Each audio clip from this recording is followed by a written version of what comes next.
ત્યાર પછી વિભક્તિની અંદર ત્રીજો પ્રકાર એટલે કે તૃતીયા વિભક્તિ, જેને કરણ પણ કહેવામાં આવે છે. કરણનો અર્થ થાય છે સાધન. હવે તૃતીયા વિભક્તિની અંદર જે વાક્ય આપેલું હોય એમાં જે વિભક્તિ પદ હોય તો એને થી, થકી, વડે કે દ્વારા આવા પ્રત્યયો લાગેલા હોય છે. આને આપણે નામયોગી કહીશું. તો ત્રીજી વિભક્તિમાં થી, થકી, વડે, દ્વારા, અનુક દ્વારા, નામયોગી દ્વારા ત્રીજી વિભક્તિને દર્શાવવામાં આવે છે. હવે સાધન, કરણ એટલે સાધન, તો આપણે તરત જ ખ્યાલ આવશે કે કોઈ પણ ક્રિયા જે સાધન દ્વારા થતી હોય એવું જે પદ દર્શાવતું હોય ત્યારે આપણે સમજવાનું કે આ તૃતીયા વિભક્તિ છે. અહીંયા ઉદાહરણ આપેલું છે, તે પેન વડે લીટા કરે છે. તે પેન વડે લીટા કરે છે. શેનાથી? તો કે પેન વડે. તો આ વડે તો એ છે સાધન છે. પેન વડે, પેન વડે તો એ સાધન છે. એવી જ રીતે બીજું ઉદાહરણ આપ્યું છે, ભારે હૈયે એ દવાખાનામાં દાખલ થયા. ભારે હૈયે એ દવાખાનામાં દાખલ થયા. તો અહીંયા એ પ્રત્યય આવ્યો છે. તો એ શું બતાવે છે? તો કે રીત દર્શાવી છે, રીતના અર્થમાં છે. અહીંયા બીજું ઉદાહરણ છે એ રીતના અર્થમાં દર્શાવ્યું છે. કેવી રીતે? તો કે ભારે હૈયે. અને ત્રીજું આપ્યું છે, મેં મારા મિત્રો દ્વારા સંદેશો મોકલાવ્યો. તો મિત્રો દ્વારા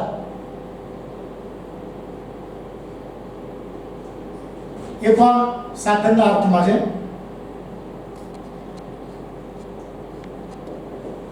તો ટૂંકમાં ત્રીજી વિભક્તિની અંદર જે વિભક્તિ ધરાવતા પદો હોય અને એમાં સાધનનો ઉપયોગ થયેલો હોય થી, થકી, વડે, દ્વારા, ત્યારે અને કાં કોઈ રીતનું કારણ દર્શાવવામાં આવ્યું હોય ત્યારે એવું પદ છે એ તૃતીયા વિભક્તિ છે, એટલે કે કરણ વિભક્તિની અંદર આવે છે.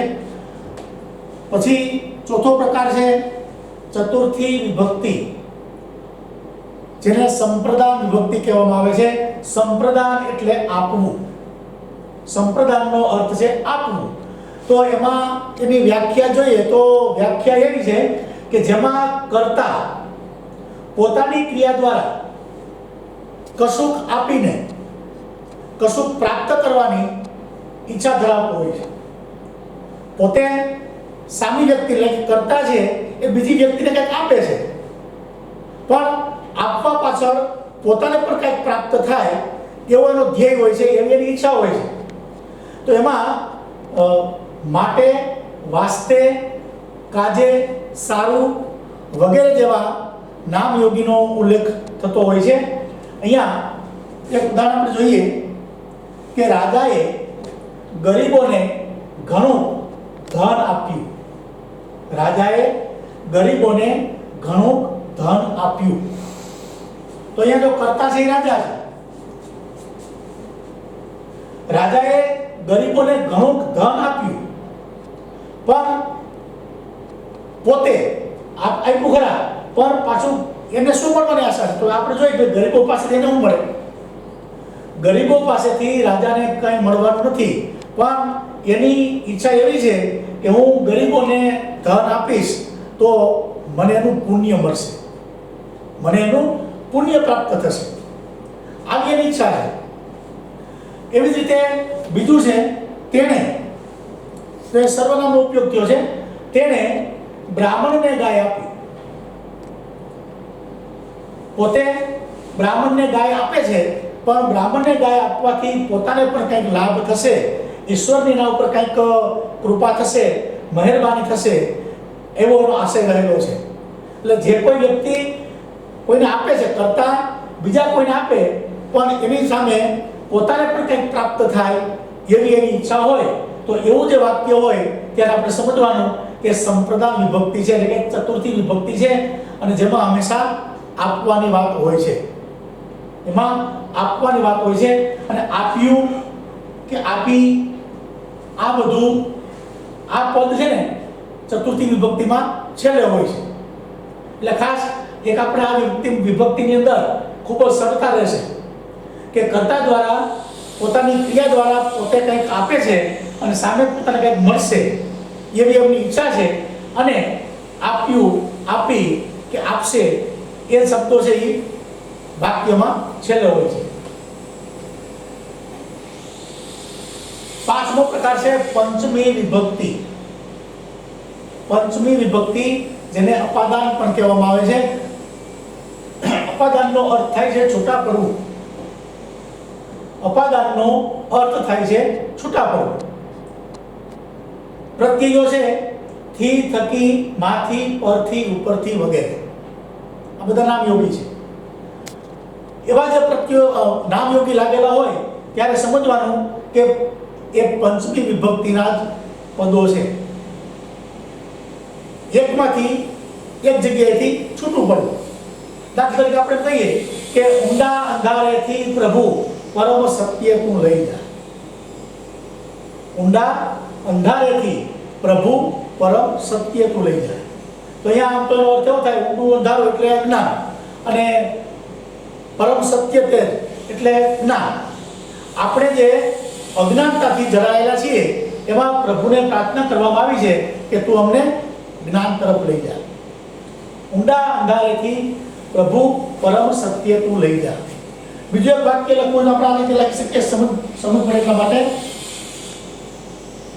વૃક્ષ પરથી ફળ નીચે પડ્યું. વૃક્ષ પરથી ફળ નીચે પડ્યું.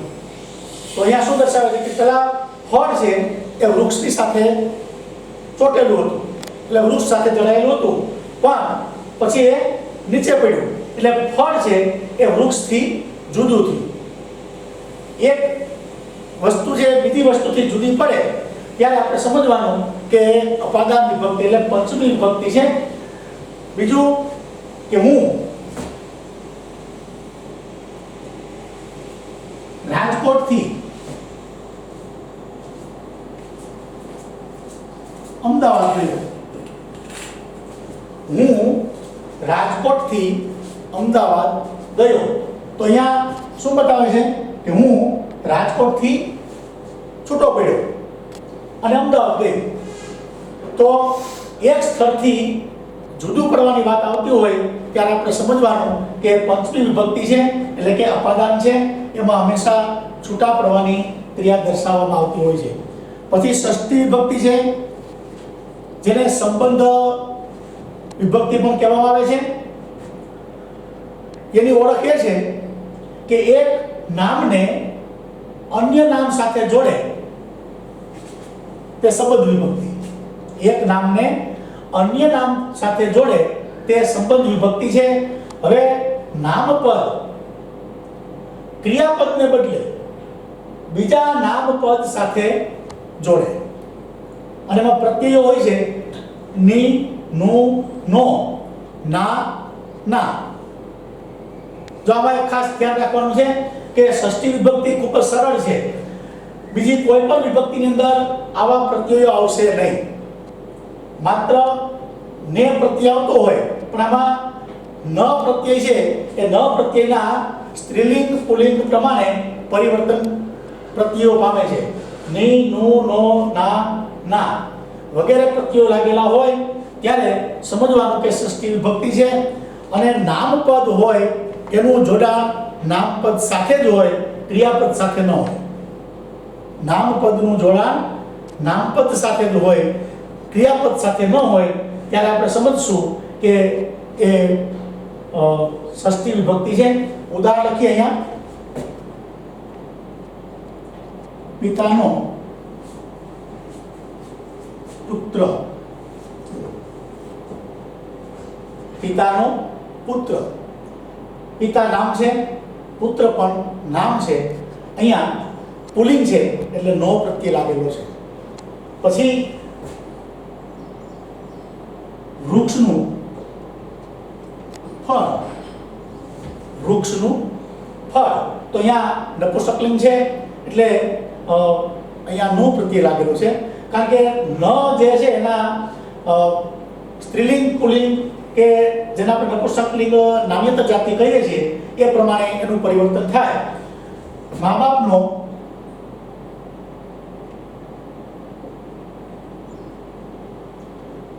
એકનો એક દીકરો, તો અહીંયા નો પ્રત્યય છે એટલે જ્યાં નું, નો, ની, નું, ના કે ના આવા પ્રત્યયો લાગેલા હોય ત્યારે આપણે સમજવાનું કે એ ષષ્ઠી વિભક્તિ છે અને હંમેશા એ સંબંધ દર્શાવે છે.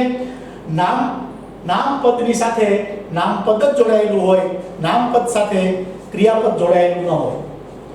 પછી સપ્તમી, સાતમી વિભક્તિ છે જેને અધિકરણ વિભક્તિ કહેવામાં આવે છે. અધિકરણનો અર્થ થાય છે સ્થાન, અધિકરણનો અર્થ સ્થાન થાય છે.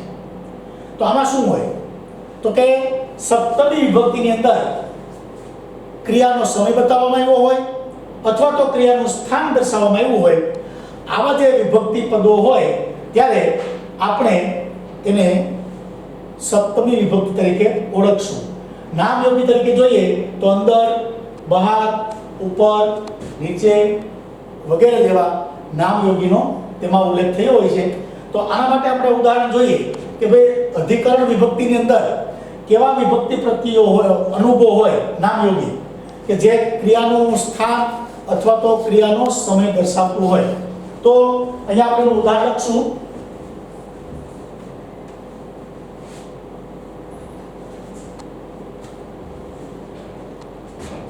હું દરરોજ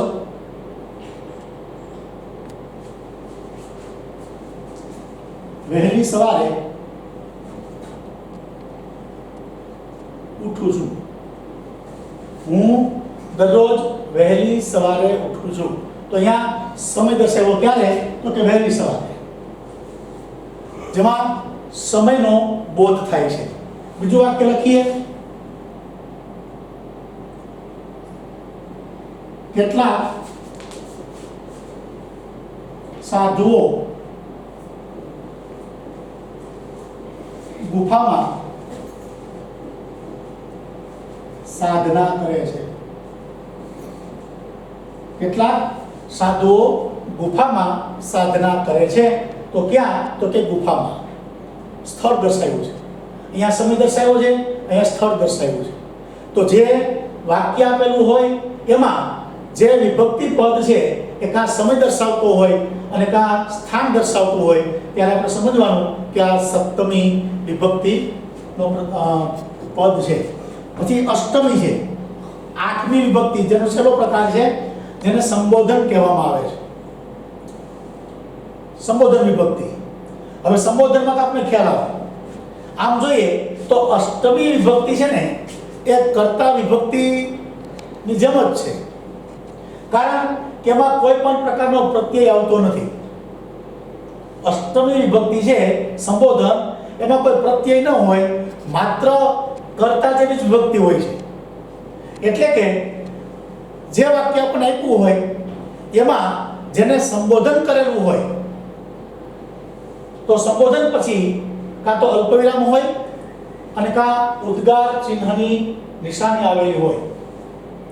સંબોધન વિભક્તિનું પદ એ વાક્યથી સ્વતંત્ર છે, એટલે આમાં કોઈ પણ પ્રકારનો પ્રત્યય આવતો નથી. એક તો ખાસ પહેલી બાબત એ છે કે અષ્ટમી વિભક્તિમાં એક પણ પ્રત્યય ન હોય અને જ્યારે સંબોધન કરવામાં આવ્યું હોય ત્યારે સંબોધન પછી કાં તો અલ્પવિરામની નિશાની હોય અથવા તો ઉદ્ગાર ચિહ્નની નિશાની હોય છે.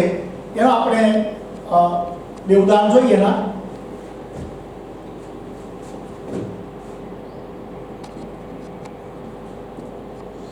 હે ભાઈ, તમે મને